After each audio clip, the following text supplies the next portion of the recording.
"You need to get out of this pool right now, you dirty black man."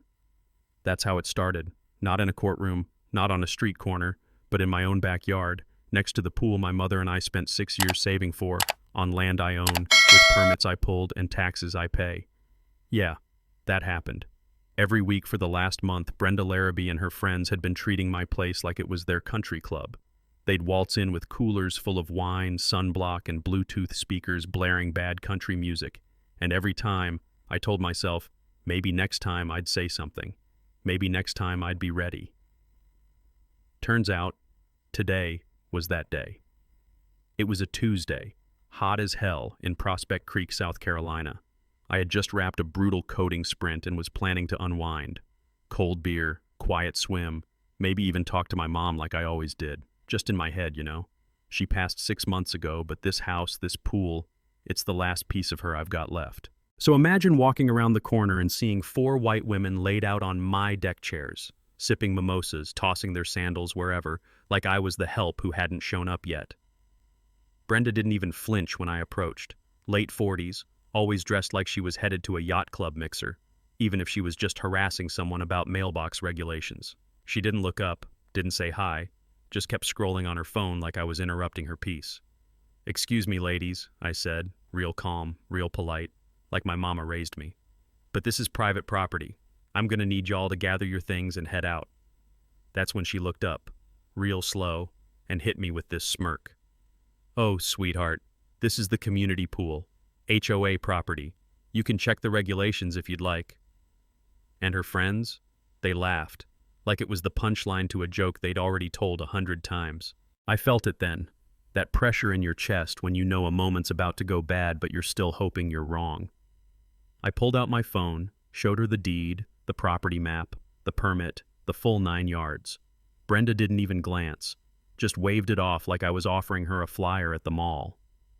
"You must be new to how things work around here," she said, sipping her mimosa. I stepped in as interim president after Mr. Harper's unfortunate exit. Maintaining order is part of the job. Unfortunate exit? That line caught me sideways, but I didn't have time to dig into it, because the next thing I noticed was one of her friends pointing a phone at me, recording. They'd done this before. I said again, firm this time, "Ma'am, I'm asking you to leave my property. If you don't, I'll call the police." Brenda smiled, then beat me to it. She dialed, put on a trembling voice like she was auditioning for a soap opera, and said, "Yes, there's a large, aggressive black man at 492 Walnut Drive. He's threatening 4 women. We're just trying to enjoy the neighborhood pool, and he's being very inappropriate." I swear she even added fake tears. But I wasn't just standing there stunned. I was recording her too. Because this time, this wasn't going to be a he said she lied situation. When Officer Miller and Detective Ruiz pulled up, I thought, this could go either way. And for a moment, it did. Brenda started spinning her tale, how I stormed up, cursed at them, threatened violence. Meanwhile, her friends were nodding like backup dancers. Then Detective Ruiz turned to me. "Sir, can you verify ownership of the property?"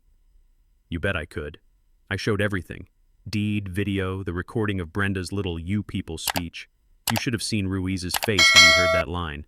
She went stiff, then flustered, then desperate. "This is gender discrimination," she snapped. "He's targeting us because we're women." I didn't even have to say anything. Ruiz just said, "Ma'am, please leave the premises immediately." And that was the first domino. Now here's where it gets wild. That night, I couldn't sleep. Something about Brenda's unfortunate exit comment bugged me. So I did some digging, pulled up old HOA emails, cross-referenced property records, archived Facebook groups. And what I found chilled me to the bone. Brenda had driven 12 families out of this neighborhood in 18 months, all either people of color or folks who didn't fit her idea of what Prospect Creek should look like. Single moms, an elderly Korean couple, a Puerto Rican veteran with 2 kids. They left fast, sold cheap, and the HOA fines and citations? Always conveniently timed. But the kicker? She wasn't even the HOA president. That title? Fabricated. Mr. Harper had never named a successor. Brenda had just declared herself in charge. I took all that to Marcus, Harper's nephew and a civil rights attorney. Then to Tommy, a local tech guy who'd been quietly recording HOA meetings since his cousin got fined for overgrown sunflowers. And Brenda? She'd been running a full-blown operation, fake citations, fake votes, even editing the HOA charter and printing new rules, all with a paper trail we now had copies of. So we organized a meeting, open to the entire neighborhood. Brenda showed up like a pageant queen, strutting in with a folder full of complaints against me. Unauthorized structures, disruptive presence, failure to adhere to aesthetic standards. But when I pressed play on that recording, her voice saying, "You people move in and ruin everything," you could hear the oxygen leave the room. Silence, then murmurs. Then a mom from across the street stood up and said, "Brenda fined me for my daughter's chalk drawings." And it all came crashing down. She snapped, yelled that we were trying to ghettoize the neighborhood, that we were the problem, that we didn't belong. Detective Ruiz had been called again, this time as a witness. He served Brenda with fraud charges, cease and desist orders, and a formal HOA suspension. But it wasn't over.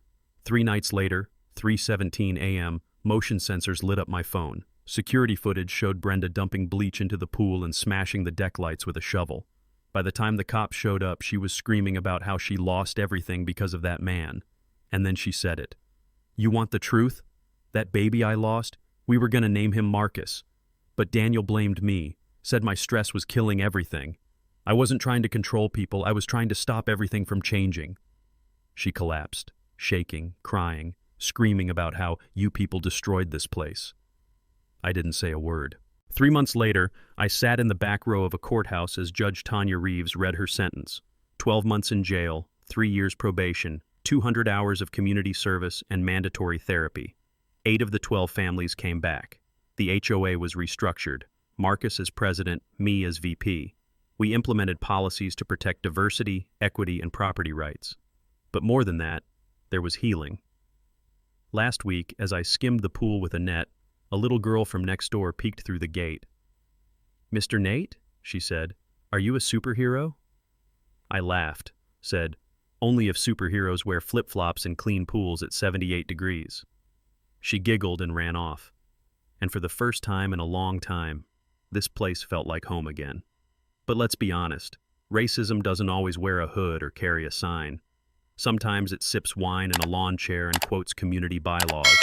Sometimes it calls the cops with crocodile tears and a fake HOA badge. The question is, what do we do when it knocks on our door? Because silence is easy, comfort is quiet. But real change happens when neighbors stop whispering and start standing, together. So, what would you have done? Let me know in the comments.